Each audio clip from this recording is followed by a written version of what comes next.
Everybody ready? We're going to officially call this meeting to order at 4 p.m. Beautiful. All right, so we're going to get started with our roll call, as always. All right, so Senator Geber-Miriam. Senator Geber-Miriam. Do we have the Zoom up and ready for one of us? I'm working on it. Okay, cool. I'll just monitor over here. God, it looks so awful. Why did I do this to my hair? Senator Sharaf. Senator Sharaf. The different seats are going to mess me up. Senator Larson. We have Senator Larson. Do you Zoom at all or no? Senator Woldekainen. Here. Amazing, thank you. Senator Wing. Present. Thank you. Sorry, you're coming up in a sec. Senator Dumenji. Here. Thank you. All right. Senator Victor Wynn. Yeah. Thank you. All right. Senator Roberts. Senator Roberts. They're on Zoom. Senator Roberts on Zoom. Awesome. Nice. Senator Wenzel. Senator Wenzel. All right. Senator Ibarra. Here. Thank you. Senator Nicklin. Thank you. Senator Narala. Thank you. Senator Berhanu. Thank you. Senator Destin. Senator Destin. All right. Senator Atmaker. Senator Atmaker. Senator Mendez-Martinez. Senator Hawk. Senator Hawk. Senator Zigweed. Here. Heck yeah. Senator Mesta. Here. Thank you. Senator Mueller. Present. Thank you. Senator Parikh. Thank you. Senator Tamim. Senator Tamim. Senator Blancardo. Specifically requested to pronounce it horribly wrong. Hopefully I did you all right. Senator Goff. Senator Goff. Senator Ja. Senator Ja. Senator Roiger. Here.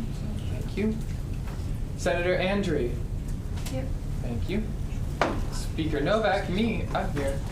And President Zelmer and VP Ibrahim are both here. All right, we're gonna go ahead and jump straight in with our presentations then.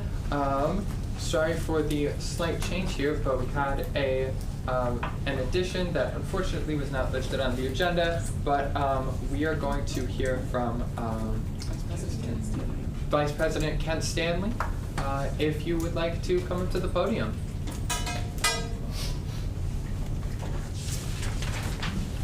Good afternoon. Let me make sure that my PowerPoint looks like it's ready to go. All right. Thank you for this opportunity to share, I think, some rather interesting and exciting news about some work that's been going on behind the scenes at the university for the last couple of years. Like many of you, when you first became aware of our institution, you learned about colors, you learned about names, you learned about imagery.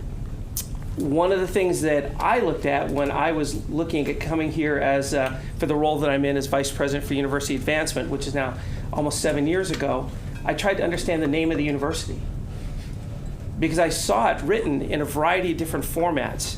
And then you looked at what people called it and realized that we might have some brand inconsistency that we might want to address at some point. We spend several $100,000s a year on billboards. Many of you have seen them. Some of you, that's how we first got your attention. Certainly it's maybe how we got people in your lives' attention, because billboards are great advertising for people going 30 to 70 miles an hour. But one of the rules about billboards is you really can only use about 6 words. And for us, we're using Minnesota State University Mankato, so we have 4 words to kind of explain a message. So we started looking at a variety of things, including we didn't have the icon logo that many of you would think about most other schools having. We have a terrific athletic logo. The Stomper logo is well branded. It's got brand equity to it. But what's the academic or university-wide equivalent? And it's not in our toolkit. So we started a process. I think it's better if it's on, right? Yep. I was just using coach voice. That's good. Thank you. So we made some decisions that we needed to That was good. We needed to really look at our image, our identity. So it's more than just a logo.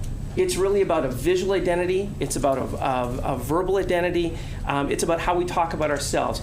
So we started a process. And let's see here. So back in the summer of 2019, I was working with then President Richard Davenport. We did some cursory review of our brand equity. How do people think about us and know us in a variety of markets? We then brought the President's Cabinet together in December. We did a retreat and looked at some basic elements of our brand strength and realized this is something we needed to dive into a little more deeply. Most institutions do this kind of brand refresh about every 7 to 8 years. The last time we did it was actually in 2004, prior to the Big Ideas, Real World Thinking comprehensive fundraising campaign. So we were due. So we started on some work. We knew we were going to need some outside help. And so we started working with, make sure we can slide here.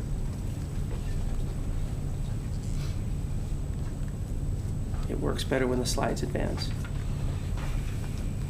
Hang on just a second. Can you advance those for me? Perfect. So we reached out to an alum and former foundation board member named Gene Carpenter, who runs a Minneapolis-based company called Perception Inc. And she kind of walked us through a variety of steps where we ended up doing over 400 interviews on campus through Zoom, wide variety of stakeholders. Again, this is one of those topics that really touches everybody from prospective students to current students to alumni, donors, faculty, staff. I mean, it really touches our entire university community. So we reached out to as many groups as we thought we needed to hear from. And again, did this with the idea of doing qualitative research. And then we started looking at competitor assessments. How does our brand hold up in the market against other competitive brands? For us, we generally don't look at competitive brands as the other min-state schools. We actually have a whole different brand analysis about who we know as students you were thinking about going to before you decided to come here. And so we looked at all that. We then did a presentation at the cabinet, and we realized that we now need to move into the next step, which is working with a visual and verbal identity partner who will help us do a brand refresh. One back. There we go. So one of the things that came up through our research is we had some opportunities. We had some brand strength. We're fairly well known in the state and the surrounding states, but we needed to come up with a plan for how we're going to try and position the university as we think about what do the next 30 to 50 years look like. And we realized that there were a couple brand opportunities for us. One was to position ourselves closer to the University of Minnesota and think in terms of academic exclusivity and try to raise the academic profile of the institution. The other, but one of the things that goes with that is you actually are asking students to actually own a whole lot more of their intercollegiate experience, the activities, how you engage, do your own advising. I mean, for many of you, you could have gone to large schools and you came to a much smaller campus. And a lot of that has to do with the individual treatment. And so we could either play the academic side or we could play the actual student experience side. And really look at how do we continue to put the student experience at the front of everything we do, including having a great academic experience, but not to the exclusivity that we see other institutions do. So made a decision that these were the two opportunities, and we made a decision to go with the one on the left, that we were going to embrace the overall student experience as the core of what our brand needed to be. Okay? I don't know if I can get to the next one. Thank you. So we hired a company called ADV out of Iowa, and they've become, for the last year and a half, they've been our brand partner. Again, we started doing other types of work. We did large surveys. So at this point, we have over 3,200 people's responses into the work that I'm going to show you. I think it's important that you understand that this has been a comprehensive process. Students, future students, parents of future students, all the way through to corporate partners, legislators, have all weighed in at different levels within the research that we've got. Okay, thank you. So this is what we believe. Okay, there's a variety of findings. I'm going to go through them rather quickly here. But the bottom line is we have a better brand and a stronger brand than we've given ourselves credit for, and we need to lean into that. If we're not very good at one thing. It's actually waving our own banner. We actually have more things going on. As soon as we share that with the public, people are amazed because they just didn't know. So we haven't told our story with the kind of breadth and depth that we can, and that's where new brand work will help us, okay? So one of the things is, what's our name? Our official name is Minnesota State University Mankato. We're not advocating to change that, although we've done that about every 25 years or so for the last 100 years. The name itself is fine. Most institutions, though, that have kind of a four-name element like we have, or it gets shortened in some level, right? And you think about what you refer to the university as. Our intercollegiate athletics programs have referred to our institution as Minnesota State for well over a decade. If you watched the NCAA hockey tournament last year, and you'd see Denver and Minnesota State, because that's what the public has already cut it to, or the media. If you're actually driving to our campus and you look at the MDOT signs that drive you here, the ones from the freeways say Minnesota State University that way. If you drive up onto our campus and you see these beautiful Vetter stone monument blocks, it says Minnesota State University. And so we are suggesting and working through with the task force I'll explain later to actually go with a DBA, doing business as Minnesota State University. So I'm going to take the next one. And that's what we'll embrace. The bottom line is we have lots of our partners, our students, our alums who already do this. And so it's actually a very natural fit. With our large number of focus groups, this tested at well over 75%. Like, for a lot of people, it's like, it's about time. Okay, the next one, the short form. This is one that has some significant conversations around it. For many of you, you know it's the suffix on your email, it's the URL for the campus website. However, for our alums who are about 40 and older, boy, they're struggling with adding another initial in there. And so some of that is some of the work then that our task force is working on, is working through what does that look like.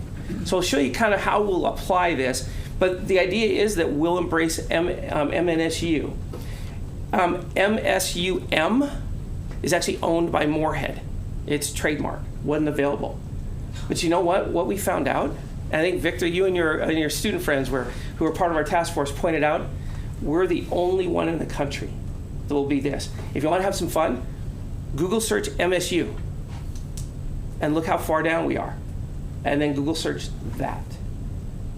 And we're first in every type of search. And we think about the value of that. The next one. Big Ideas Real World Thinking comes from, again, a campaign that concluded in 2013. It's been really good at helping people think about us and how we explain ourselves to the world. But it also tested that it's aged a little bit. And so there's a way to do a refresh as opposed to throwing it out. It has enough brand equity, we want to be able to keep it, but the idea is we need to add to it. And I'll show you how that can look in just a minute.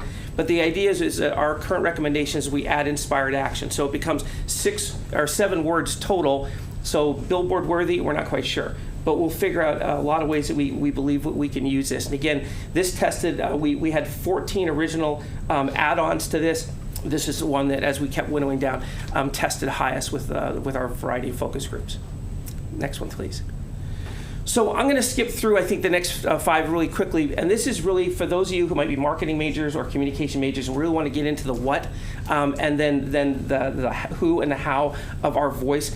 We've got a whole series of slides. But at the end, you probably really want to get to the visual identity because that's where most of us, that's the things we would look at. So if you can skip ahead, I think it's 4.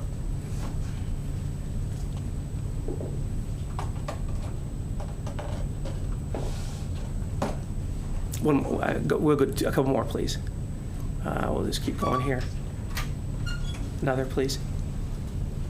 And keep going. There we go. So trying to understand what our visual identity could be, okay?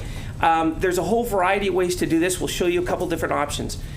This also gets into what's the font we're going to use. And how do we trademark those? What does that look like? What it's modern? Again, what are all the reverse outs? What does it look in purple? What does it look like in gold? What does it look like on different backdrops? That's all part of the process that we've been working through.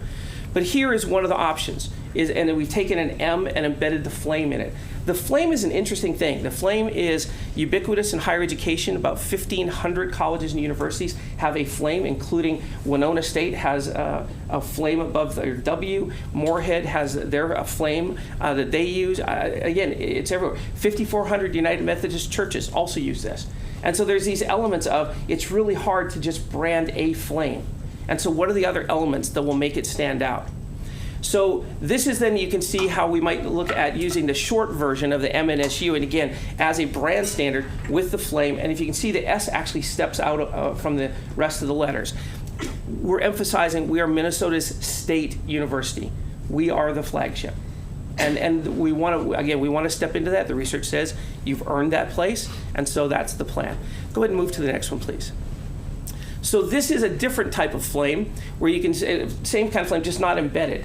And as we did our work with our task force, so that we did the latest survey, this one actually tested at about 2-to-1 as the favorite of the three that we'll show you.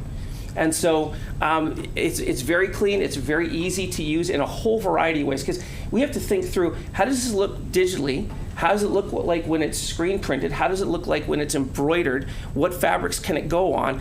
And having that little bit of white space around it actually makes it easier in many of those applications.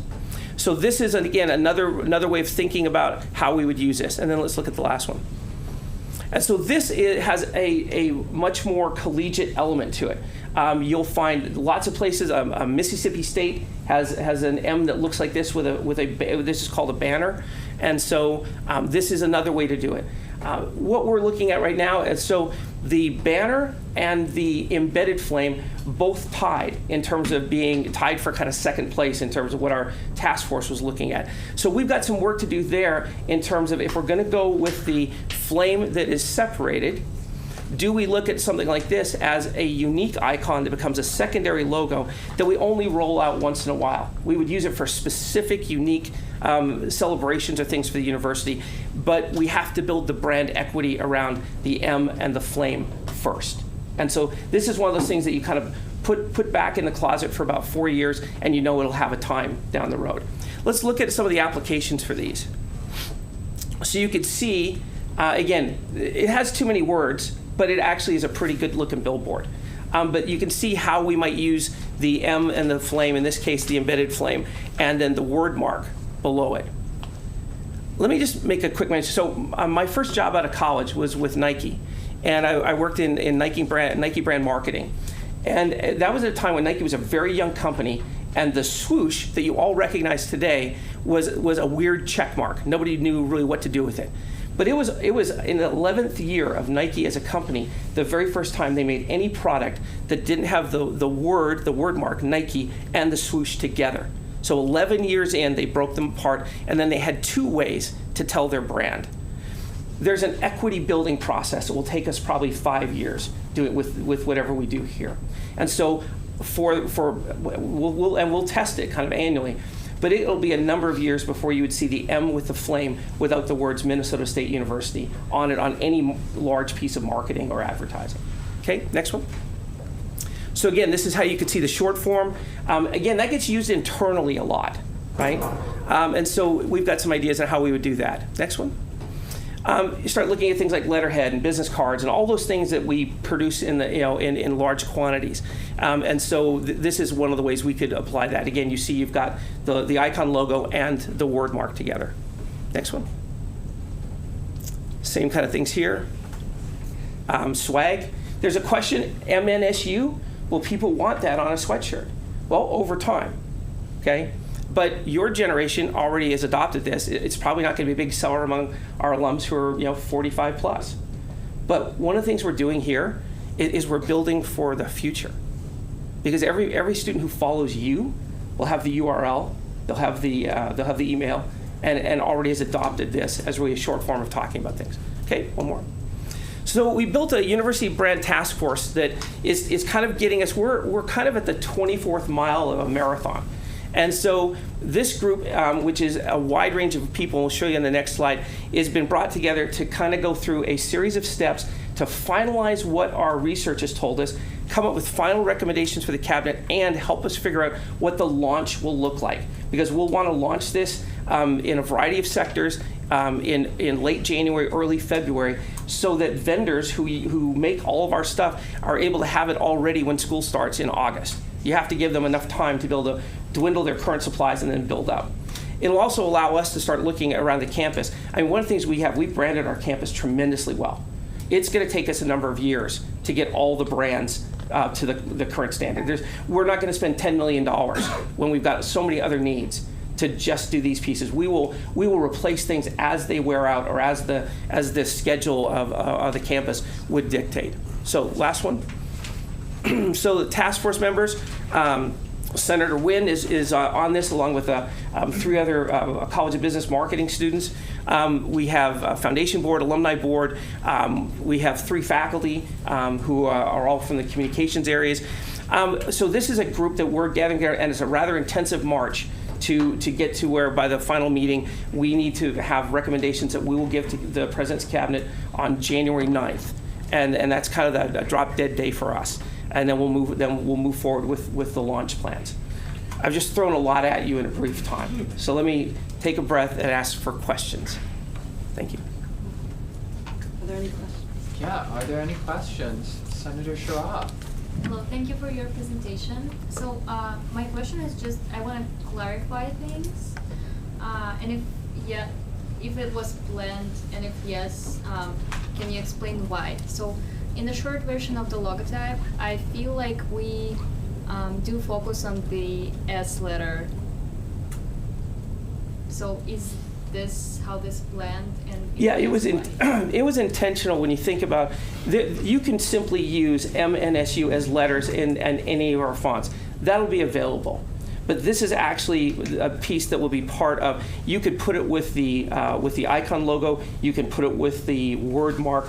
But the idea was to have something that was very, very distinctive when we want to use it as an icon, as opposed to just doing the letters side by side, the way you might in a press release, where you would refer to the university as MNSU. So, yeah. So my follow-up is that. That's fine. Go for it. Sorry. You're good. So I want to say that S is, it seems like it's highlighted, and I was just trying to understand if there's something special with the S. Yeah, the idea was to focus on the word state. That was, again, we've gone to Minnesota State University, and really because of the way our words work, Mankato became the big emphasis. What we're trying to do here is remind people that we are the largest state university. And when you got down to it, and the artists got involved, you can't really do this with the M. It just looks funny. And if you did it with the N is the second part of our state's abbreviation. It didn't make any sense to do that. So really, it comes down to it's a graphic design element that we'll use in that way. But we'll also use just simply the letters in a variety of ways as well. Thank you. Thank you very much. Senator Blanchard. I have 2 questions. Number 1, are they the same colors? Like, is it the same purple and the same gold? Yeah, so great question.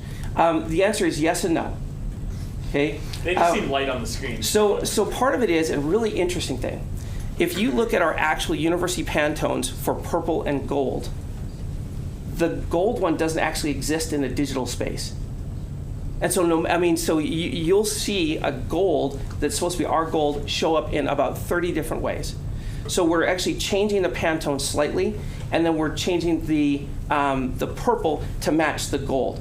The Pantones will actually still be identical when you go to use them, but there is a slight twitch because we're actually building our color scheme for the digital world.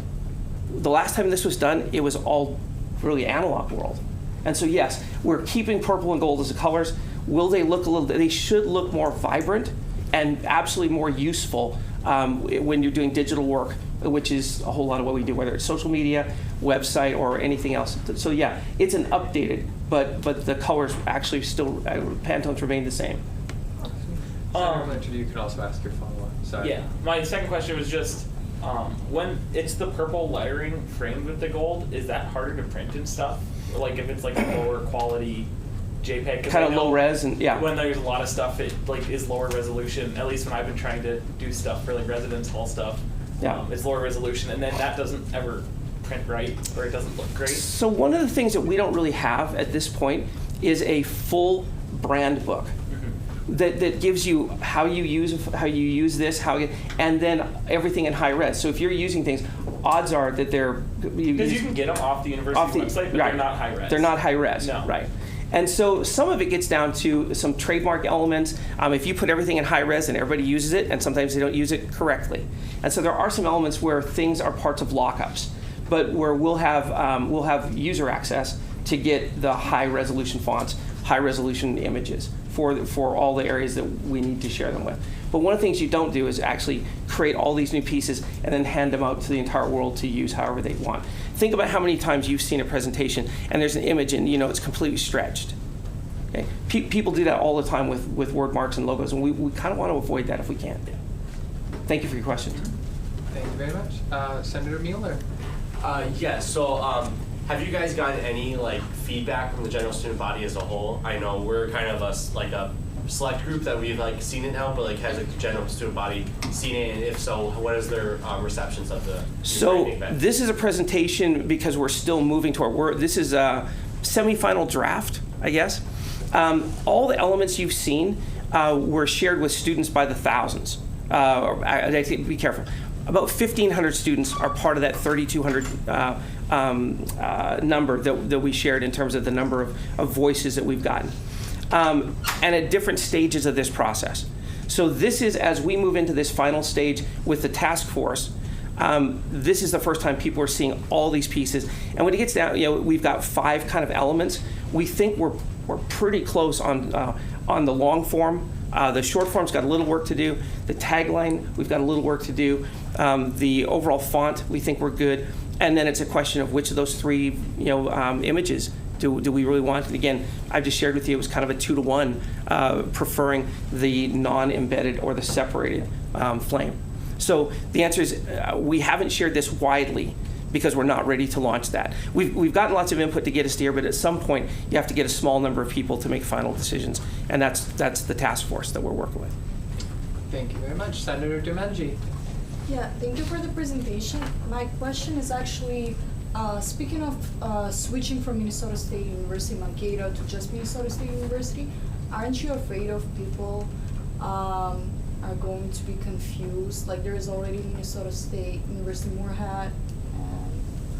Because I know on the website when you, for example, if you are searching it up, if you're submitting the job application or something, if you're searching up schools, it shows the Minnesota State University Mankato, Minnesota State University Moorhead.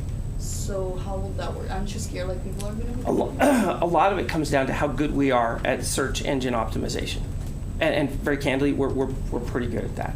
Matter of fact, we get complaints from all the system schools all the time. The bottom line is it actually is something we have to be aware of. We're changing our doing business as.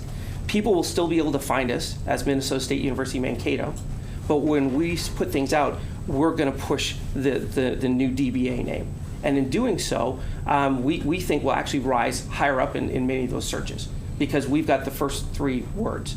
And so whatever you put on as a suffix, we're already going to rise above that in most of them. So we've been testing this with Google AdWords and things to kind of make sure that our suppositions are correct. But I appreciate the question. Thank you. Senator Parikh. Thank you so much for coming.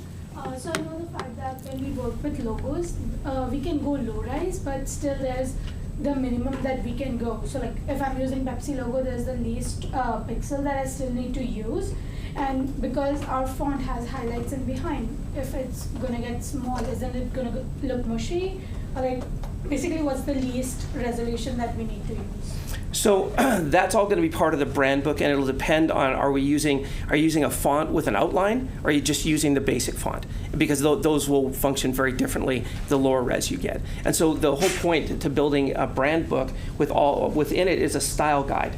And it'll lay all those kind of elements out for you, so that the people who've got graphic design backgrounds and want to use these in creative ways know that you have to keep these elements apart. There's distances, there's resolutions. But we're going to lay all that out so that the users know exactly the best format and the ones that we expect. Thank you very much. Do we have any other questions? Any other questions at all? In that case, thank you so much for coming and joining us. Thank you all. Appreciate it. All right, next up, I'm gonna welcome Samuel Gunter from Barnes & Noble to the stand to give us an introduction. Not yet. Thank you, Speaker Novak, for inviting me today. Just want to introduce myself. My name is Samuel Gunter, or Sam Gunter.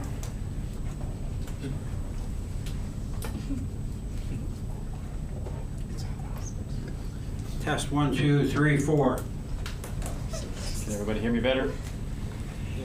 Well, thank you for inviting me here today. Just want to take a quick moment to introduce myself. My name is Sam Gunter. I'm the new manager for the bookstore. A little bit about myself. I am from Texas. I worked for the bookstore as a student at my alma mater, Sam Houston State University, was in a management development program, and took that opportunity after I graduated to now 10 and a half years later, continue my career with Barnes & Noble. So I've been with the company for 10 and a half years. I've worked at some smaller community colleges, some bigger universities.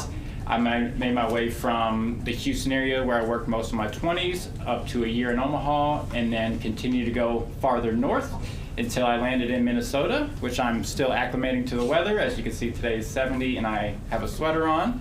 But I'm very excited to not only be at a university that's very similar to my alma mater, but for the opportunity to continue the partnership between the bookstore and the university, as well as build the relationships between the student government and the bookstore on different programs that we work together on.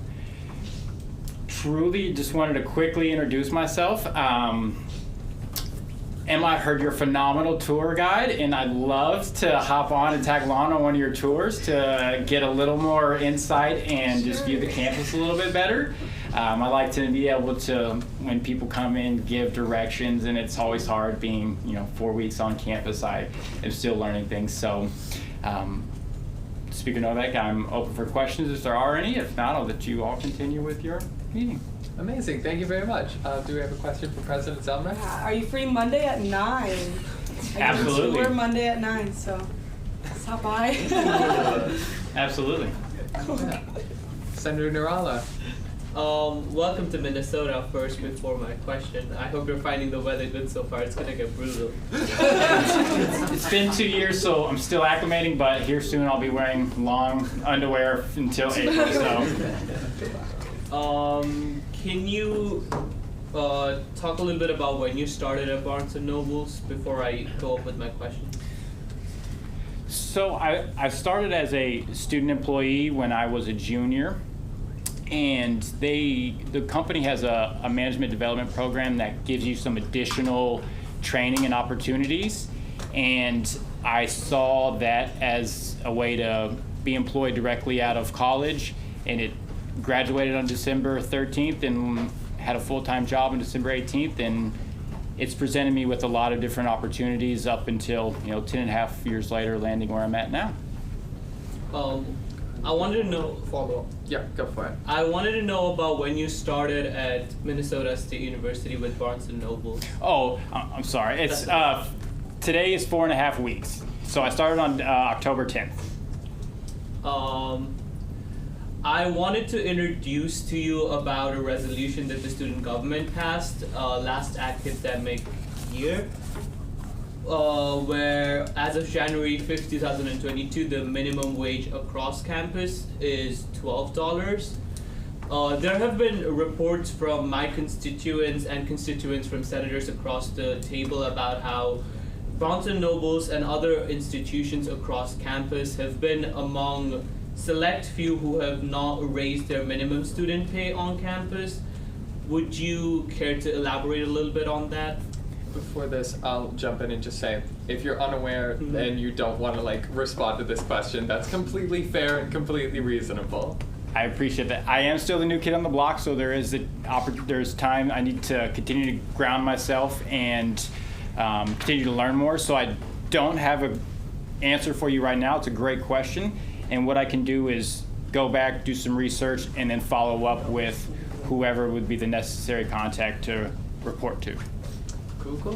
Final follow-up question, if I could. Go for it. Would you commit on, and do you think you believe that the minimum pay should be 12 or more at Barnes & Noble's? And I'm gonna go ahead and strike this one because I think you're putting Sam in an That's unfair okay. position That's right now. withdrawn. Thank you so much. Give them the opportunity to research before being forced to make a commitment. But I'm gonna now give it to Senator Roberts via Zoom. Yeah. How much do you all mark?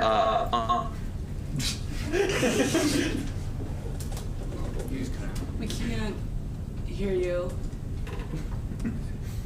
Yeah, we just lost it. We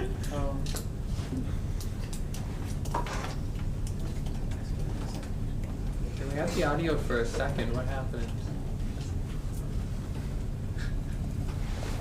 Senator Blanchard, do you just want to be added to the speakers list, or do you have a motion? I just want to be added to the speakers list. But Okay. I could make a motion if you'd like to. Senator Roberts is messaging me the Okay. questions, so then I can. Then in that case, we'll circle back to that. Senator Blanchard. It's two things. Number one, I have a suggestion to join the bookstore committee if you would like to speak about wages and markups and things like that. And we could use a lot more people on the bookstore committee, so please join. Second, how do you like Mankato? Like I said, I love it. It's very similar. The campus, the greenery, the size, and the involvement. There's always something happening, and it's very similar to where my alma mater, and different from some of the other institutions I've worked at. So I'm very excited, not only for the personal opportunity of the job, but just to be in a place like Mankato. So thank you. Very much. Go right ahead. So Senator Roberts' question was, what is retail markup percentage to the bookstore rate if you know? If you don't, you're good. Is that for specific product in general? I think in general. In general, it's going to vary dependent on item and whether it's a textbook, clothing item. I don't have specific numbers. Majority of it is contractual, so I don't have specifics on percentages depending on what the item is. Thank you very much. Do we have any other questions? Any other questions? All right. Thank you so much for coming in. Thank you so much. All right. Then our third and final presentation for today is Vice President Henry Morris.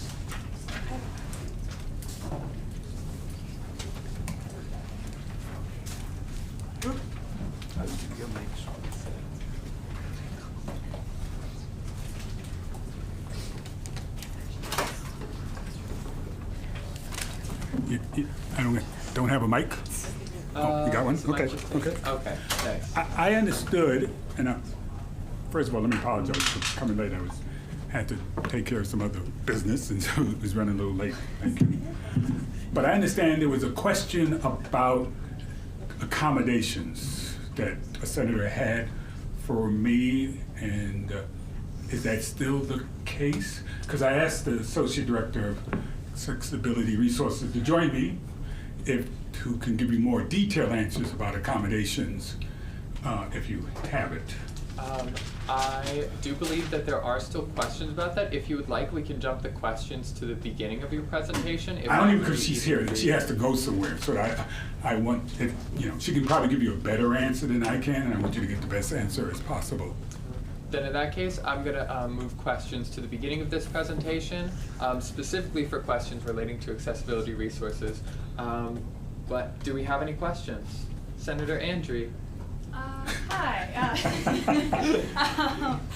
First up, I was wondering if you could walk me through the exact process of how you guys basically decide who's eligible and who's not for accessibility services, if that's something that you could do. Sure. My name is Beth Clauset. I'm the Associate Director in Accessibility Resources. Eligibility for accommodations is that students do have to disclose. So there are students on campus that have disabilities, but that doesn't mean they have to come to our office for accommodations. So they have to disclose, and they have to have a disability. So we have to determine if the student has a disability, and that's based on the definition of what disability is by the government. Physical or mental impairment that substantially limits a major life activity. We get documentation to support that from the student's provider, as well as meet with the student, and in that interactive meeting, gain understanding of if there's a disability and if they're eligible for accommodations. Thank you very much. Is there a second question? Am I allowed to ask Yes, a follow-up question? absolutely. All Go right. for it. No, and then I was really curious about, do you know how many students on average go through the program? If that's information that you're allowed to give out, I'm not sure. We currently have about 650 students registered with our office. Okay. And what is about 1,000 accommodations? So far this year, we have 1,000 accommodation, right under 1,000 accommodation requests. And how long does it get through? Sorry. You're good. Go for it. How long does it get through those applications on average? Well, if a student makes an appointment, usually they can see a staff member within a day or two. Okay. A lot of it just depends on if they have provided the right documentation. Okay. Yeah. Thank you very much. Do we have any other questions? Any other questions? Yep. Yes, President Zellmer. So from Senator Roberts over Zoom, does the definition of disability include those with mental health related illnesses? Definitely. Physical, mental impairment that substantially limits a major life activity, including learning. Another question from Senator Petty. I know that people who have those resources need to inform prior before giving an exam, and they're under special surveillance while they're giving exams. And I have heard from a lot of people that it might be unfair. Just do you want to elaborate why there is special surveillance for people who come in person to give the exam? Are you saying by being proctored? Yeah. Yeah. Well, giving the exam. It's what professors would expect of us. All students are being proctored by a professor or somebody, so they expect us to proctor as well. Senator Roiger. So if a student has accommodations through the Accessibility Resources Center, how do you ensure that professors are following those accommodations and make sure that students are being given that accommodation in the classroom constantly? Thank you. Well, part of it is we would depend on the students to let us know if they're not receiving that accommodation. Can I ask that you step away from the other mic or move that mic to the other side? Thank you. We would, yeah, and I mean, we get calls from professors daily. I just came from a meeting with a professor where they're saying, do I need to do this, or what does this mean? And there are a lot of accommodations that might be more in the gray area, you know, attendance, leniency, or advocating for extensions, and so we don't always know the full story, and so we have to pull the professors into that. But if a student has concerns, they need to let us know. That would be more or less like an informal kind of grievance, letting us know. Go ahead with the follow-up. Okay, so just to follow up, I know there's some students who need accommodations for font types, and some of the books or some of the materials that professors are still handing out is still inaccessible fonts. But I also know Accessibility Resources, or at least I've heard, has had some has been struggling with staff or something recently, where it's just been harder to reach to someone and get responses from staff in that department. Is there something that can be found on the website for one specific person that you go to for complaints or stuff like that, or Yeah, the process for grievance would be to meet with staff in our office first. So it would be myself or another assistant director, and they can just schedule a meeting with me. Yeah, I would say that would probably be preferred since our other staff member is a month old. So that would be the first step. And then if it can't be resolved that way, then it would be taken to Dr. Morris, who is the ADA compliance officer on campus. Thank you. Senator Parikh. Sorry again and again, but we all know that accessibility resources is in the basement and Lower level. Oh, sorry, the lower level, yeah. And like people who has autism might find that place very small and there's no ventilation. Obviously, it's in the lower level, but we understand. But I think that the place should be more accessible. And what are your thoughts on that? Let me handle that one. Yes. So if you have a resolution you want to make to give us more space to the university, we would be very supportive of that. Okay, thank you.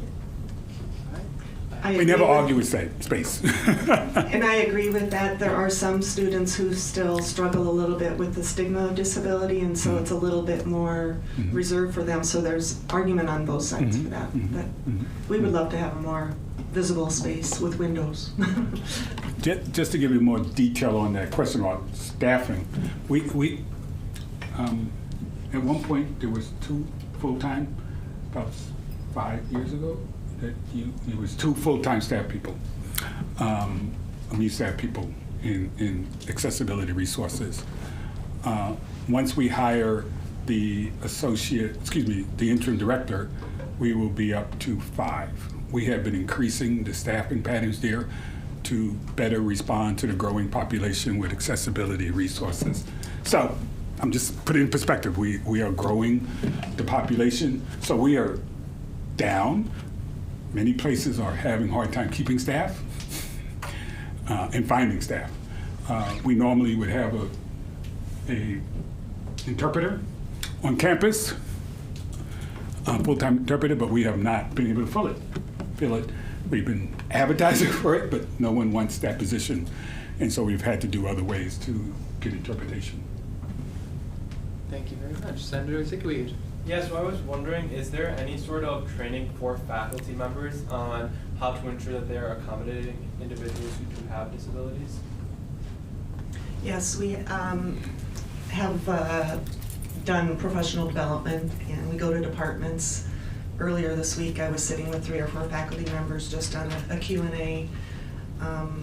So we do new faculty training every year, so yeah, we definitely do. And we'll do them at any given time if faculty request it, but I think in part because of some of those staffing things in the pandemic, the opportunities maybe haven't been there as much as we would like. I believe A&R's role, D&I's role, is to be advocates for students with accessibility needs. So we will advocate on behalf of students, and we have advocate on behalf of students to get the accommodation they need to be successful. If it can't be handled in the office, then it gets raised to my level, and I may have a conversation with the dean or with the provost or the president about something not happening. Faculty don't have the choice not to accommodate something. The question what that accommodation is could be the question about it, as long as it does not, the question of, you need to be able to do something, and the accommodation can't do away with that. But then you have to find the accommodation that can meet that particular need. Thank you very much. Do we have any other questions? Any other questions? Seeing none, since we bumped the questions to the beginning, if you would like to do a full-on presentation, you may go ahead. Well, this is another part, so you don't have a class. Thank you very much. Thank you. Thank you. Thank you.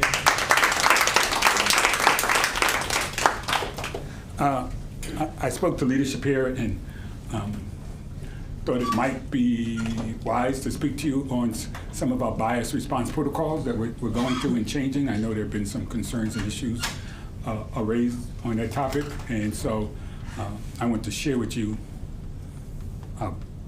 bias incident reports and how we handle bias response now. A bias response is when people who are in a protected class, by federal definition of what a protected class is, believes that something was done to them because of that protective class. That triggers a potential bias response investigation to see if it really was bias. If it was just two students fighting in the middle of the quad, that would be a dean of students issue. And if they were fighting in the res hall, it would be a res hall issue. So it depends on where that incident, interaction between people happened at and what was the nature of it. And so about 3 years ago, the university created the system, required all campuses to have a bias response team. What do you do when, how do you elevate it so the campus knows something happened and people feel that they will be safe, as safe as you can be. We live in troubling times now, and so it's hard to guarantee anybody's absolute anything, that nothing will be said to you or done to you in that situation. But how do we minimize those negative interactions, again, because of a protected class that you may have. And we've had some of those. Some of you may have used or heard about the Maxium system. It allows you to put in a complaint of what happens. And that begins the process. That complaint comes to my office. I have a staff person whose responsibility is to interact with that person, put it in within 24 hours, to talk to them to find out what happened, and to be an advocate for that person through the process, to be supportive of them, and to find out what they want to do. Let them know what their options are and what they want to do. Some people just want to talk about it. They don't really want to press anything. Then we talk to them. If they want to press something, we tell them what the processes are and what they need to do and what the investigation process would be. We always look at those processes to see where we could be better. A few years ago, one of the complaints about our process of investigations and decision-making was, well, I put in a complaint, I don't know what happened. We made a change where now the person putting complaint can know what happened. We don't make it a public thing, particularly if it's a personnel issue, but you get a sense that an action was done. The other thing we're seeing as we look at this process now is sometime the investigation done by affirmative action, equal opportunity, and the decision made by a decision maker can last a long time. And you're sitting there, boy, did they forget about me? Is anything happening? So how do we inform people that the process is still moving forward? That it is still being investigated, it is still in the hands of a decision maker. That's the next thing we think we need to do better at, that we need to inform people the status of their investigation that's happening. We also need to, we're looking at how do we let the university know that bias incidents happened? We want to be as transparent as possible. One of the things we're talking about on our bias response team, and I think the president and vice president, I think you're part of the group, the advisory group, of how should we do that? How should we let the institution know that something happened? How should the president, once a year, once a semester, just let the university community know what our values are? And then if people do things that are against those values and complaints are put forward, that again, how do you move forward with that? How do people know what's happening? As a student, you don't need anybody's permission to put a complaint against somebody. You don't need anybody's permission. You can put in a complaint. That was some confusion we tried to correct. You don't need me to say, yeah, you have grounds for something. If you believe you do, you have the right to put that complaint in, and we have a responsibility to investigate it. And at the end of the day, don't know what the investigation will find out, but the decision maker, and I am a decision maker, just to let you know, and Dean Brown is a decision maker, excluded Matt. And David, you're decision maker too in some cases, I think. Excluded managers are decision makers. So the investigators do the investigation and they hand over a report to a decision maker who then makes a decision whether it is what the complaint is. The investigator gives the recommendation, but the decision maker can go with that recommendation or make one of their own. Can go anywhere up from expulsion to suspension to other lesser degree sanctions against the person. And sometimes that takes much longer than it should, and people get frustrated, particularly if you believe you've been wronged. And so we need to do better at that, and we will begin first by letting people know what they didn't just fall into a black hole, that we are investigating and we may need more information moving forward. So we're there. We have had, last year we had about 15 bias incidents that was put into the system. We've had about 5 so far this semester.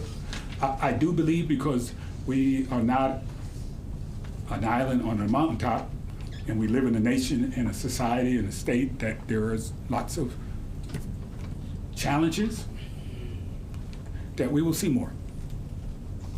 I have no doubt about that we will see more. And we will just need to be responsive to that as much as possible. These are trying times. And we can't guarantee things, but I want to be able to say that we will do all our best to respond quickly and appropriately. So, as part of that, I had to sit down with members of the LGBT community yesterday. One of your senators was there. Didn't have lots of questions, at least while I was there. They may have been when I left, but they didn't have lots of questions when I was there.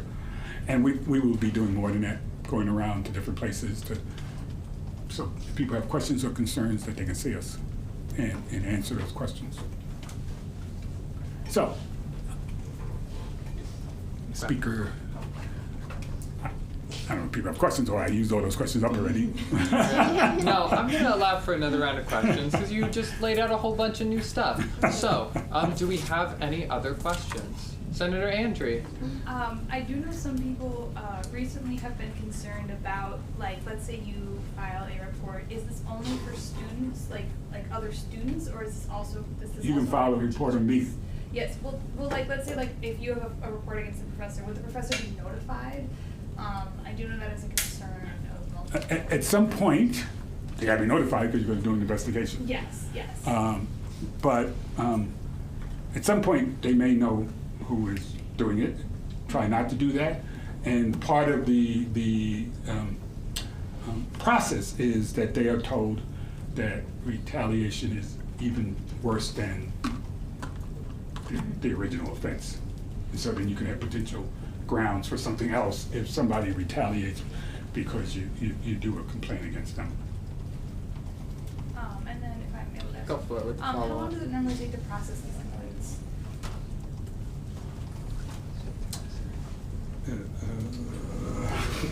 It could be months. It has been months. And that's too long. We're trying to get it down. Last I heard it was to a month's time from beginning of investigation to a decision maker making a decision. But it has taken longer than it should at times. Do we have any other questions? Any other questions? Seeing none, thank you so much for coming in and talking. Thank you. All right, amazing. That concludes our presentations. We'll now go to open forum. Do we have, yes, go right ahead, Todd.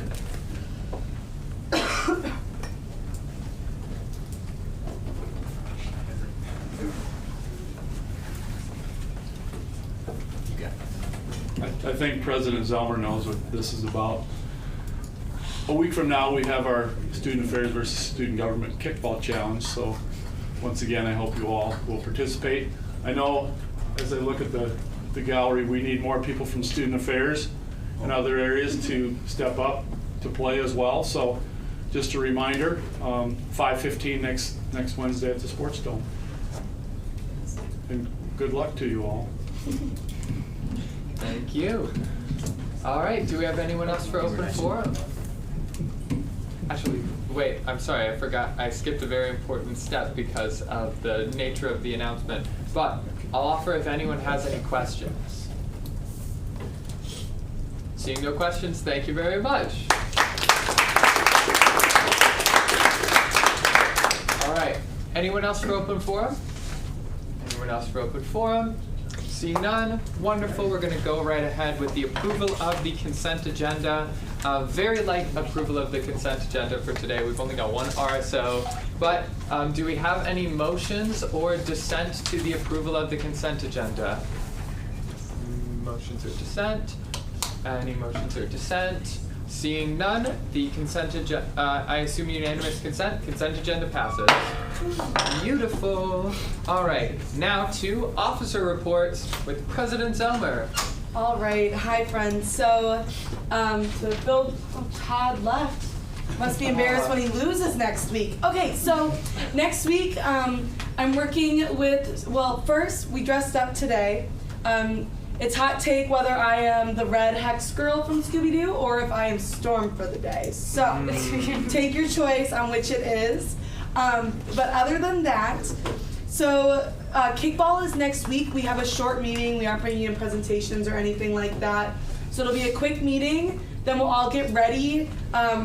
At the recommendation of our academic affairs chair, we will be having some like war paint, like under the eyes, right? We're going hard. We're here to win. There's also a trophy that we could keep in our office then and take back from Dr. Jones. So we will see you all next week. I'm working with it's not the student events team, but to get us pizza at 3, so we'll eat before. We would still have like an hour and a half to like let it settle, and then we can all carpool out to the sports dome to play. So make sure you all are ready, wearing tennis shoes. I hope you all have been taking a jog every now and then with the nice weather. Other than that, there's a university-wide food drive. If you have food to donate, drop it off in the student government office, and we'll make sure it gets to the right place. Thank you to everyone who's been doing Get Out the Vote tabling. We'll be sending out a sign-up, like a virtual sign-up for next week. We'll be tabling Monday and Tuesday. Tuesday we have some time in the dining center. This is all hands on deck. It's that is election day, so we need to make sure people get there. Make sure, especially for on-campus students, that they know they can vote. For residential life students, if anyone's watching or you know anyone, they're getting a letter in their Res Hall mailbox to show proof of residence. For everyone else, if you haven't voted yet, I saw someone try to order a absentee ballot yesterday. You're not going to get your absentee ballot on time. So vote in Mankato instead. All you need to do, you can show a virtual copy of your lease or just bring a bill that has your name and address on it. Super easy, and make sure you bring your ID and do your research on candidates before you vote, and vote the whole ticket, not just top line items. Other than that, I'll be setting up a sheet, sending out a thing, or Grace will, for next week's sign-up times. We had, I think it's a monthly, bi-weekly meeting with the provost and talked about a few things, specifically hybrid or high flex classes. We think right now that it's really important that we advocate for high flex classes. I'm going to meet with, or send an email to Mark Johnson to see how much we spent on all the tech that went into our classrooms. We know students really like to see high flex, but we also understand that creating like lesson plans can be difficult if you don't know how many people are coming in person versus online. So we're working to see how we can ensure that the high flex promise is actually happening. So we're working on a resolution. If you would like to be involved in that work, let me know. I'd love if someone else would write it. That'd be great. Other than that, Provost mentioned that the system office is doing a lot of work on transfer beyond just us. Transfer students on Senate talked to me. They're creating a transfer work group, so we're able to appoint a few spots. I don't know how many yet, but since it's a student issue, I'm going to push for as many as we can get in the door. So let me know if you're interested in serving on that. I don't know when the meeting times are right now. The system office is also doing some work on transfers, so by the end of the year, hopefully we'll see some guidance from the system office come out about how transfers should work. It was very he didn't really say much about that because the system office didn't say much, but it's good they're taking a stand to help transfer students. We had a meeting with Vice President Straka, who's the Vice President of Finance and Facilities, to talk a bit more about fee caps. Students United Conference is this weekend, so I'll be meeting with the state chair and executive director to talk about how they're going to push for an increase in the fee cap. We're also having a discussion about it with the president's cabinet. I think we go straight to the Board of Trustees, so I'm gonna let Students United make that request first, because if one of my board members did that when I was state chair, I'd be a little upset, so I'm gonna ask them first to do it. If they're not going to push very hard, we're gonna see if the trustees remember me, and we're just gonna see if it gets on the agenda that way. So that'll be good. And then, other than that, he just kind of talked us through the budget. Right now, it seems like the university, this year or next year, will be in about a $2 to $3 million deficit. That sounds scary. The other universities are at 6 to 8 plus, so not a great situation to be in, but could be a lot worse. So that's that news. The system office has put out we'll be confirming it next month at the Board of Trustees what the system office request will be from Min-State. So they're gonna go over it. I'm gonna ask for that PowerPoint so we can kind of look through it. Tuition freeze is included in that. So that's great news that a 3-ish% tuition freeze is being requested by the system to help support students, so we'll be able to go and advocate on that. On Students United, let me know if you want to serve on any of the Students United committees. You do get paid to serve on those committees. There's internal affairs, which looks at the structure of Students United as a whole. I have some ideas, so let me know if you want to serve on that and talk about some of those. There's also system affairs, which looks at system advocacy. Great time to bring up international student health care. There's legislative affairs that talks a bit about legislative requests. So let me know if you would like to serve on any of those. We have 2 spots per committee. A couple are full. Please talk to me right after the meeting about those. Parking update. It did pass unanimously at the Parking and Transportation Committee to support keeping Lot 22 South, which was that expanded free lot, park free. We're bringing it to the president tomorrow. The president makes the ultimate decision on that, so even though the Parking Committee passed it, that doesn't actually mean anything, unfortunately. Welcome to higher ed. So we'll be talking to the president about that. Right now, according to the reporter who asked David Cowan, there is no grace period. So we'll see what our chances are in order to keep it expanded. So that's that. Library and Bookstore Committee, I joined that meeting. Senator Blanchard is now the chair of that. So if you ever want to bring up anything about the bookstore or the library, talk to him. We did make it kind of a little bit of a plea to expand library hours. So let us know what your thoughts are on expanding library hours. Other universities have 24-hour spots. Pre-pandemic, we were open until 2 a.m. and we haven't returned to that. So let us know your thoughts or your constituents' thoughts so we can kind of defend that. And then also I'm sure you've seen all the tour groups around campus. Today they did middle school tours. We've had over MEA, which we didn't have off, but high schools did. There was a bunch of tours.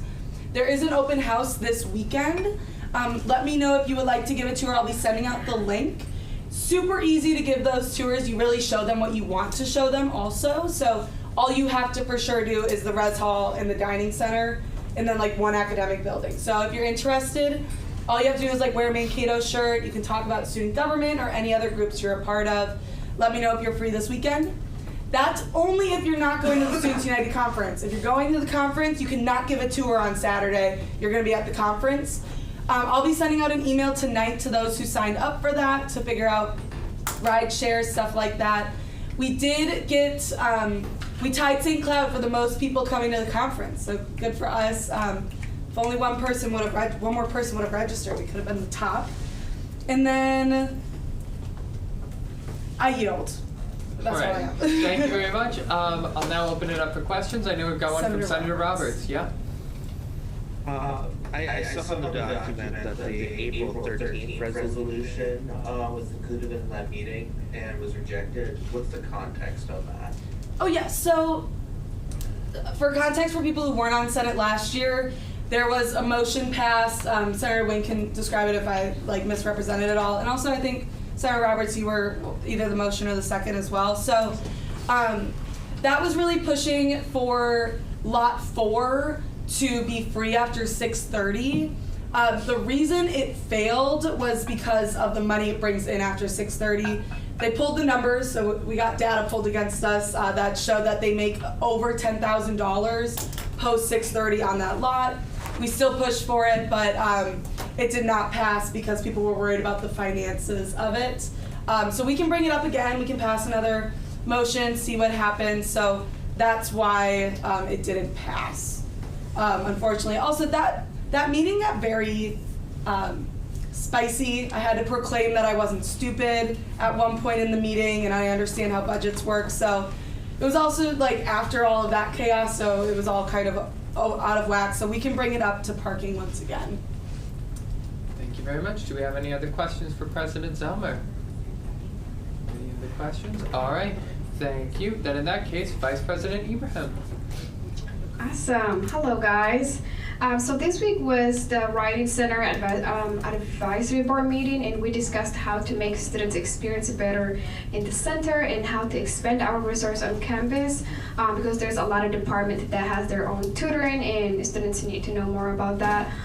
There were also faculty in the meeting, and some ideas that we brainstormed was maybe we should create a committees that's only students who go to classes and present for those resource for students. I attended African American and Asian American Affair event this past Friday just to show support and learn more about our students groups on campus. I also want to thanks for those of you who came to the haunted house. It was amazing seeing you all there and scaring some students. Yeah. I have met with some of you this week and to just brainstorm what project you're working on and how that's going. So if you have not signed up for that, let us, me and Stormy know, or just email us. November 14th is the American Indian Affair, and we need at least 5 of you. I'm gonna pass out this sheet this way. So we need at least 6 of you to table with us. There is sign-up sheet that's going around, so please sign up. This will come as office hours, and dinner will be served, so that's win-win. Also, it will be 5. Let me just check that. I'm gonna pull it up while you talk. No, it's fine. 7, right? Yeah, 5 to 7. There will be dinner served as well, and so What day? Monday. Next Monday. it's the 14th. 14th Monday.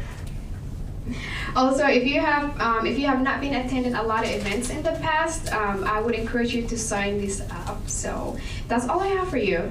Any questions? Yeah, do we have any questions for VP Ibrahim? Any questions? I'm gonna check the date for 5 minutes as well. All right. Seeing none, I'll go ahead and move on. If the date is different or the time is different, then. No. No, the same. Monday the 14th, 5 to 7 p.m. So I will go ahead with my report. I today for our silly little dress up am the Green Hex Girl, or just a different version of Storm in the worst timeline, just the worst timeline. But for my update, first of all, office hours are due this week. Please send them to me on Fridays, my good friends, and we'll get those all in.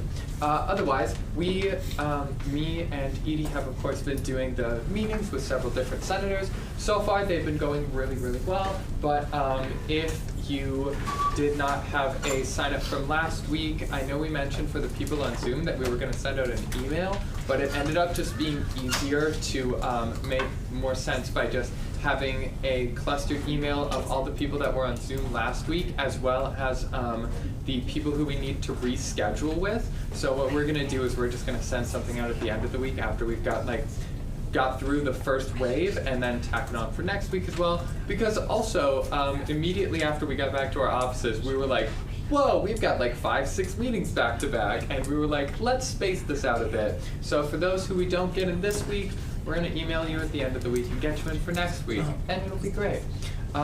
Next up, we have a wonderful, lovely, super cool thing. I get the honor of handing out this trophy and this plaque to one of our amazing, awesome senators, our Senator of the Month for October. So this month it is going to someone who has dedicated a lot of time and a lot of energy to student government and is always there, always showing up to various different events, always spending time in the office and helping out with students as well as with other senators, and just doing a lot, living, breathing, eating, and sleeping student government. So we had to make sure to give a special shout out to this senator who's been going above and beyond, putting in a lot of effort. Our Senator of the Month for October is David Mesta.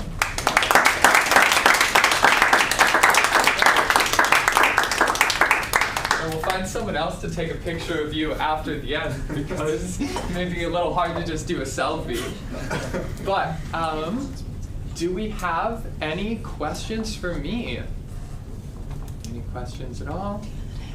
Oh, I'm so dumb. Yeah, thank you so much for helping me. You're smart. I am dumb. So, our last thing that I almost forgot is our Dean of the Day. I have it down for Dean Budge, but I also know that Dean Brown is here.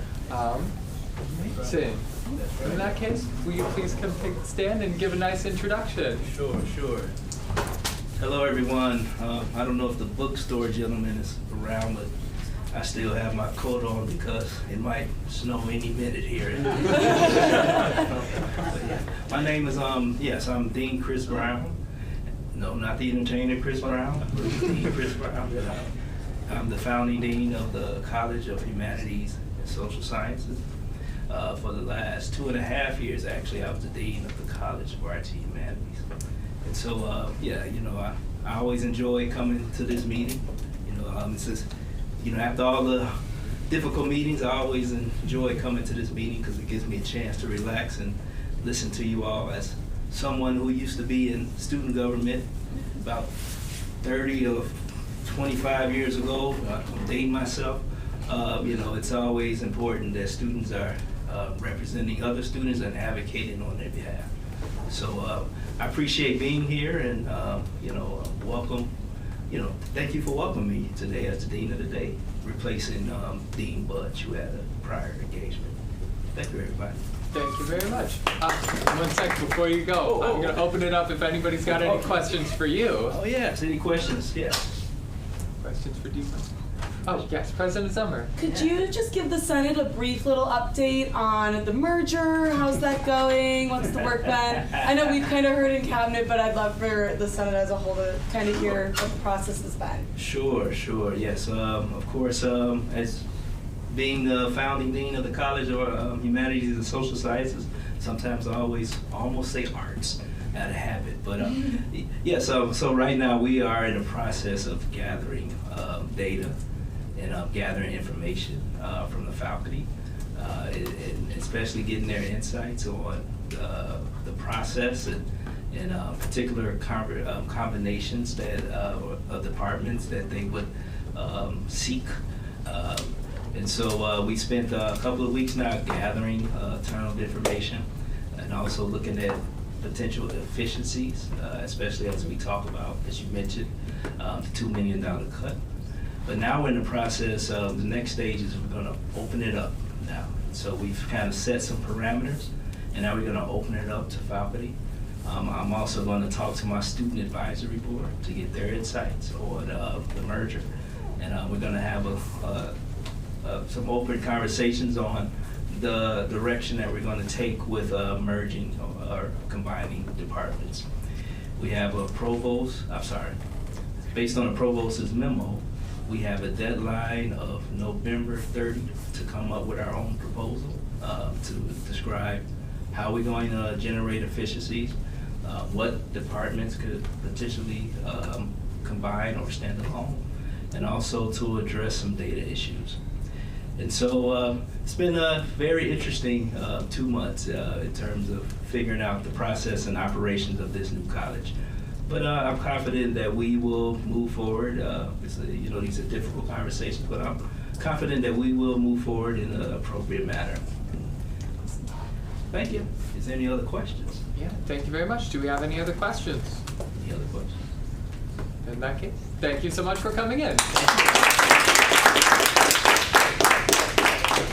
All right. After our officer reports, our senator reports. Unfortunately, Senator Larson could not be here today, but we are also going to have a senator report from Senator Nguyen, so you're still getting 2 lovely senator reports. But we're going to go ahead and start out with Senator Blanchard.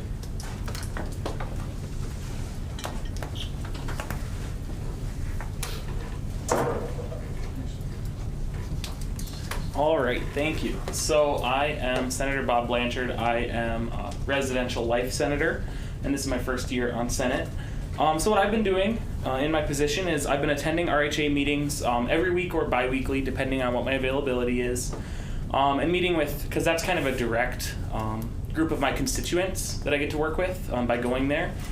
So that's really fun. I get to see what's going on in that world. Right now they're focusing a lot on the rates and consultation process, and then that's going to be continuing. And then for my project, I'm kind of focusing on textbook affordability. So I've been serving on the library textbook affordability group, library and bookstore committee, and then Maverick Textbook Reserve, which is a subcommittee of that. We'll be meeting for that in 2 weeks. And there we're going to look at the budget, and then also usage, and then also brainstorm ideas of how we can grow usage of the textbook reserve. It's a really good program that student government started a couple years back, and it'd be nice if we can get more awareness for it. I'm also working with Senator Jaw on grad cords. We met with Torin Akey from Res Life a couple weeks ago on that, and we've just been kind of doing some more work on that. There's a lot more research involved that we're going to be continuing. And then, yeah, also we're looking at expanding library hours, so hopefully we can work on something with that. I know they quoted staffing as a big issue and like their budget, but it'd be really nice, especially since we're not out of the pandemic, but you know, we're a lot more back to normal. It'd be nice if we could get those library hours back to what they were pre-pandemic. So I will stand for questions. Amazing. Do we have any questions for Senator Blanchard? Nice. Seeing no questions, thank you very much. All right, next up, Senator Nguyen.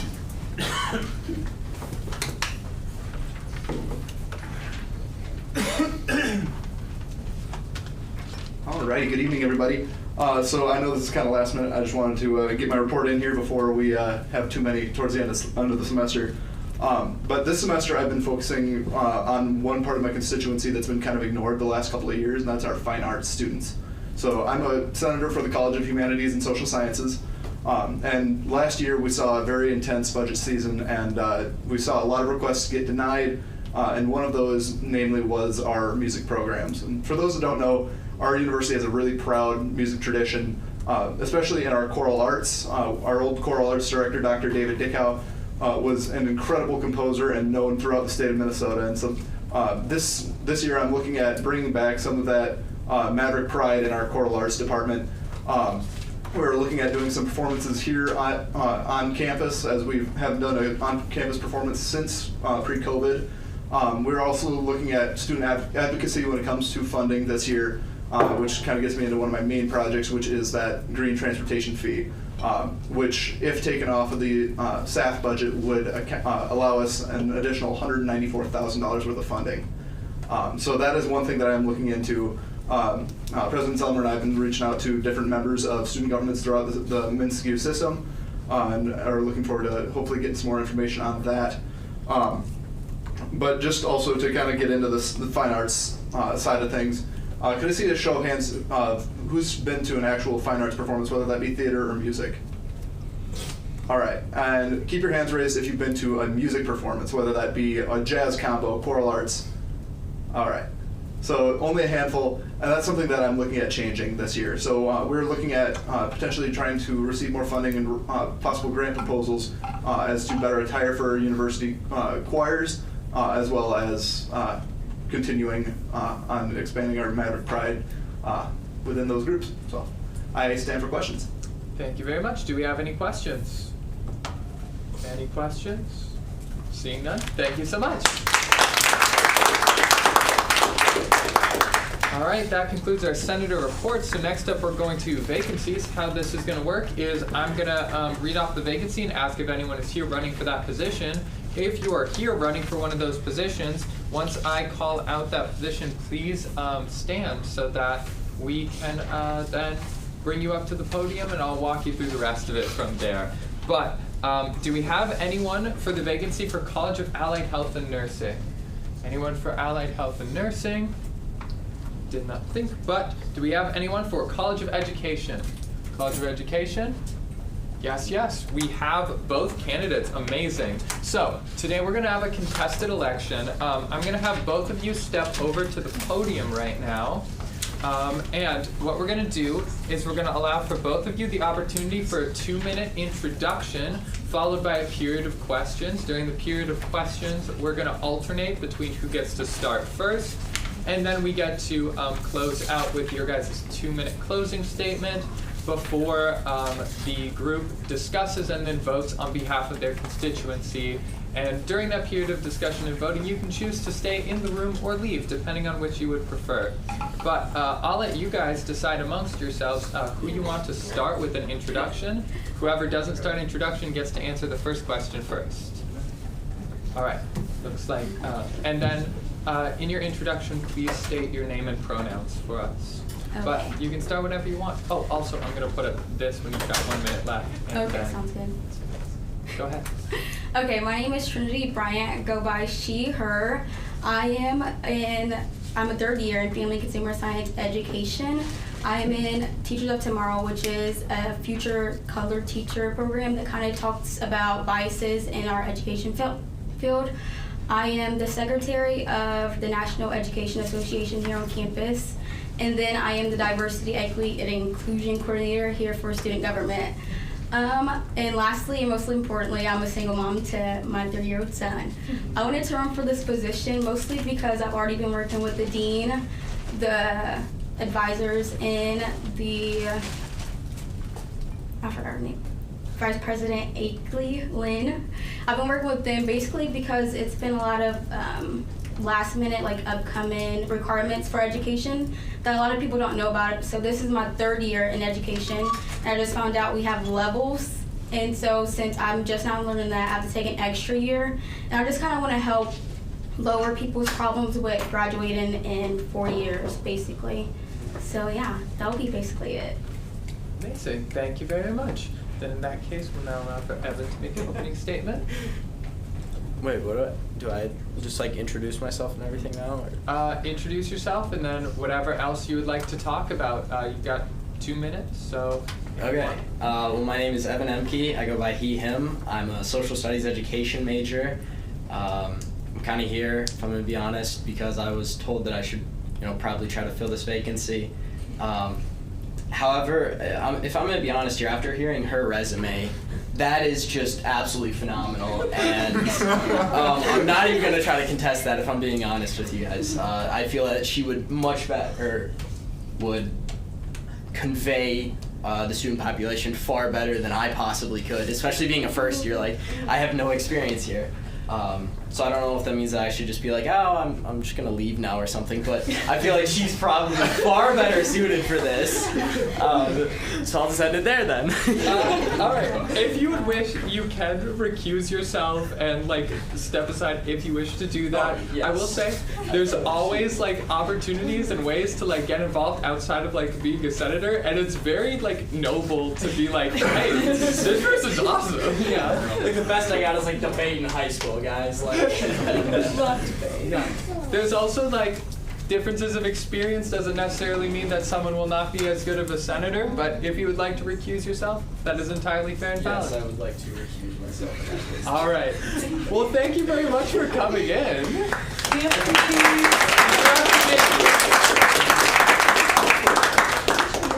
If you're interested, there's a lot of opportunities for committees to join too. Cool. Then in that case, Trinity, we're going to welcome you back up to the stand for questions. All right, we now no longer have a contested election, so all questions will, of course, just go to Trinity, and then you can answer them as you see fit. Okay. Cool. Do we have any questions? Senator Domenji. I was just trying to ask, could could you elaborate on that project you were planning to work on? About Okay. 4 years. Yeah, so if you look up family and consumer science education, which is the same for K-5 through 12, if you look up like social studies like he's doing or family and consumer science, if you go down like the major requirements, you'll only see what the major like requires. You won't see the education end of it, which is levels, and you can't take all of those courses in the same semester. So it's 4 levels in family and consumer science education, so I'd have to add them 4 semesters to finish those requirements. Thank you very much. Do we have any other questions? Any other questions? Seeing none, you will now be offered a 2-minute closing speech. If you would like, since there was only one question, you can also choose to skip that phase. I'll skip it. All right. Then in that case, you have the choice whether you would like to stay for discussion and then voting, or whether you would like to step out. I'll step out. All right, sounds good. Then, while Trinity is in the process of stepping out, I will remind people to please keep your discussion points to the sake of, all right. Please keep your discussion points to the sake of how they will do their job. We all know the drill at this point, but we're not just voting. We're gonna talk discussion.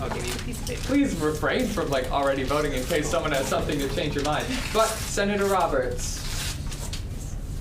Unless anyone has opposition to this, call the question. All right, we have a call to question. Is there any dissent? Second, is there any dissent to a call to question to immediately vote? Any dissent? Is this a dissent or no? Okay, then in that case, we will immediately go call to question. What we're going to do, since this is an uncontested election, please write, or if you are on Zoom, message Emma Zelmer your vote. Yes, if you wish for candidate Bryant to be elected. No or no confidence if you are opposed to candidate Bryant being elected. You can abstain if you have a conflict of interest. And proxies are also allowed to vote. Cool. I'm going to go around and I'm going to collect votes.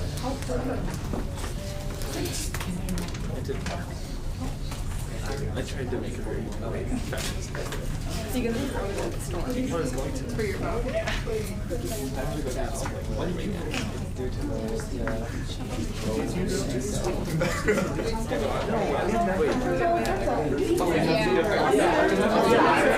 You don't know whose vote this is also, because you know you're not allowed to vote. You're putting evidence. I almost Now you don't know who said that. I have no idea. Good. Oh, yeah, I mean, I just heard the resume. As you should. Like, we're taking the government, or we just have a table that we have. Joke's on them. Yeah. It's a like. No, I'm kidding. Are you serious? Oh, that's We're saving papers. So, maybe we just. I hope I don't. Yeah, I've been losing it. This morning I was like, I can swap out.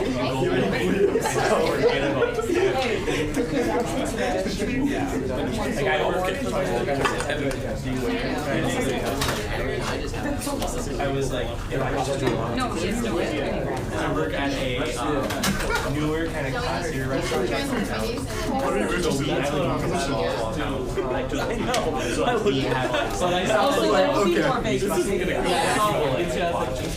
You never know. Yeah. I came in last year. And I was a first-year student when I was elected, so, well, not as a freshman, obviously, but I was a freshman as a speaker, yeah.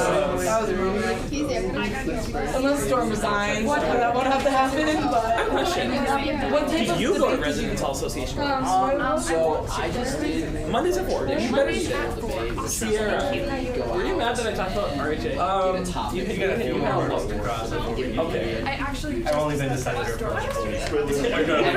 Yes. Where are they? Where are they? Fresco 126. Fresco 126. Got it. So it's like, really good. There's literally, I don't even, I live in Julius Caesar. Waterfall. I mean, That says, sorry, I go to don't even RHA, Fresco 126. So that's why I was wondering. And there's like hundreds. Do you want a waterfall too?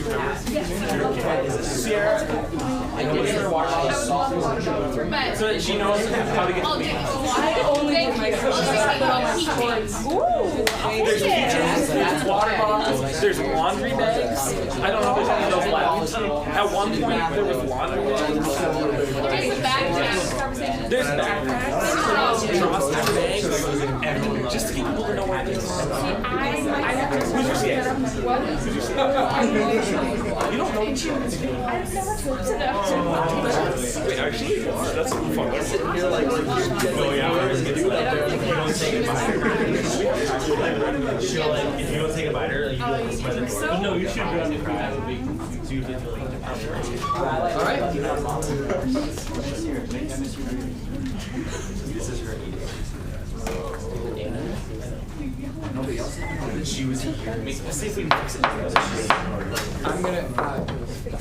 I'm gonna go ahead and call us back into order here. So, on this day, we have had an election. So, congratulations to Trinity Bride, our new College of Education Senator. I like the sheer confidence of just already going to the podium, like, yeah. But I'm now going to swear you in, so please raise your right hand and then repeat after me for the following words. I state your name. I, Trinity Bryant, Will represent and serve. Will represent and serve. The students of Minnesota State University, Mankato. The students of Minnesota State University, Mankato. In student life and academic needs. In student life and academic needs. And will uphold the mission. And will uphold the mission. Constitution and bylaws. Constitution and bylaws. Of the student government. Of the student government. I so affirm. I so affirm. Congratulations. Welcome to Senate. You may now take a seat anywhere at the table, and yeah, you can vote on all future matters for the rest of this meeting and meetings to come. Oh, yeah. All right. Yeah. With that, that concludes our vacancies. We have no new business, no old business. Do we have any announcements? Yes, President Zellmer. I forgot to mention something. So beyond Students United committees, also I know some of you have talked to me about serving on them, and I didn't write it down. So talk to me again. Thanks. There's also the Student Wages Work Group. This was created last year around advocacy for on-campus student wages. Also a note on student wages, the campus minimum wage only counts towards university employed students, so that doesn't work for, it would need to be worked into the contracts for Sodexo, Barnes & Noble, Affinity Plus, and anyone else who we contract with on campus. So I'm 99% sure the Barnes & Noble contract is up. So that's when we would like try to plug that in. Sodexo is not up right now. So yeah, and then, but there is a work group on student wages. There's unlimited student appointments to this because it's student wages. So let me know if you want to serve on that. It's a great experience. Also, if you're looking at ever being like a manager out anywhere, you can talk that you've, worked with wages before. So always think about that when you're thinking about being able to serve on different things. I don't know how frequently it meets. Please let me know so I can get them your names tonight. I yield. Thank you very much, Senator DeBenji. This is just a friendly reminder. We're still having the International Festival on November 13th, and it's a great experience to try new foods from all over the world and see different performances, including cultural dancing, singing, fashion show, and if you're a representative of a different country, you can also show up wearing your cultural clothing. So yeah, we still need volunteers if you would like to volunteer for that, or if you have friends who are looking for volunteering points, let me know or go to the Kearney Center and let them know. Thank you. Thank you very much, Senator Wayne. All right. So our choirs actually performed on Sunday, and it was actually a great turnout. We filled the church that we had as our venue, and actually had people in the balcony, which we haven't had before. But our next performance is coming up on Sunday, December 4th, if anybody's interested in attending. That'll be at St. John the Baptist Catholic Church in downtown Mankato. I had one more thing, but I can't remember what it was. Oh, also, because we were talking about the bookstore, there is a committee being formed around the new contract. So if you're interested in that, planning committee talked about it yesterday, and I can get you in touch with those folks. So. Thank you very much. Do we have anyone else for announcements? John Bulcock. Thank you, Speaker Novak. I'm going to be convening an election commissions meeting of 2 commissioners who've been responding right now, so we've got to get moving, but if you do know others who would be willing to serve, we're still seeking people to serve on that. Also, I know Vice President Ibrahim mentioned an event on November 14th. I've got another one. That's the first night of the ULEAD conference. That is Monday, Tuesday, and Wednesday of that week. There are going to be educational sessions on both Monday and Tuesday, and a big keynote on Wednesday. Our Wednesday event is obviously the same night as a student government meeting. There will be a social starting at 5 o'clock with great appetizers. The menu looks fantastic and should be a good draw. And then we will have one of our very own, Dr. Sandra Kampoff, present on the topic of grit and being perseverant in challenging times like we're all facing right now. So each of the educational sessions on Monday and Tuesday, attendees will have the opportunity to win a $25 Barnes & Noble gift card or one for Starbucks. We'll give away 2 at each session. And then at the keynote, we'll give away 8 gift cards for each place. So there'll be an opportunity there. The committee members in this room, we have Sierra Roiger and Victor Wynn, who are serving on the committee, and they will be sharing some information with you. I've got an image created right now that's going to be ready to go out. And we'll be taking registrations and all that kind of stuff.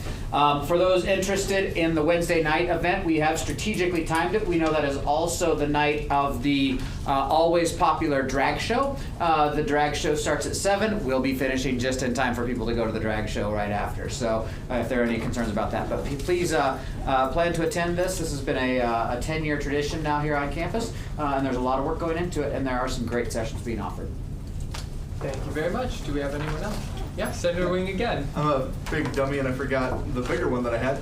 So an alumni friend of mine is also the campaign manager for Congressman Brad Finstead, and he wanted me to pass along the information. He will be here on campus at 7 p.m. tomorrow with some other local candidates. If you're interested in meeting our congressman, getting to know what his platform's about before the midterm election on Tuesday, stop by. It's going to be in CSU 101. That's the Heritage Room tomorrow night at 7 p.m. Sweet. Anyone else for announcements? Anyone else for a night? Oh, yes. To international students, if you have not already, go pay your international health insurance. There's going to be a hold in your account if you have not done so. To everyone else, please take note of your registration when it opens. There's priority registration going on, and the registration for everyone else is going to start from November 15th. All right, Senator Rivera. IEEE is hosting a movie night right after this meeting today from 6 p.m. to 8 p.m. So we're gonna have free food and pop. So if you are interested, you're welcome. Thank you very much. Mendez Martinez. Tomorrow there will be a Day of the Dead celebration at MCC at 6 to 8, and there will be tacos and just snacks. So if you don't have anything to do tomorrow, just go and bond with us, I guess. All right. Amazing. Thank you very much. Do we have anyone else for announcements? Motion. Motion, yes. Motion to adjourn without roll call. Second. That's a motion to waive the roll call. I see there are some seconds. Do we have any dissent to the motion? I see we have a dissent. We have contention, so Can you open discussion? Question mark? Sure, we can open discussion since it's a motion. Discussion point from President Zelmer. Actually, sorry, since this is a motion, I have to do the official means. Since you were the original person to bring up the motion, do you want to speak first on the motion? I'd like to hear the dissent. Or okay. Can I withdraw the motion? You can if you want to. No. Yes. I'd like to hear the dissent. Let's hear the dissent. Senate, you all blocked off time from 4 to 6 p.m. And it is only 5:43 right now. If it was after 6 p.m., I would not be dissenting. But you all still have more time that you knew that you would be sitting at this table. So that is why we will not be doing that. Also, if your constituents ever asked about your attendance, if we do not take attendance, they will not know if you left early. Okay, so you all should prove to yourself and your constituents and to ethics and standards that you all stayed throughout the entire meeting. So that is why we should have final roll call. If it's after 6 p.m., I would get it. It is not after 6 p.m. Do we have any other points of discussion? I know the discussion is going to make this go longer than a roll call would.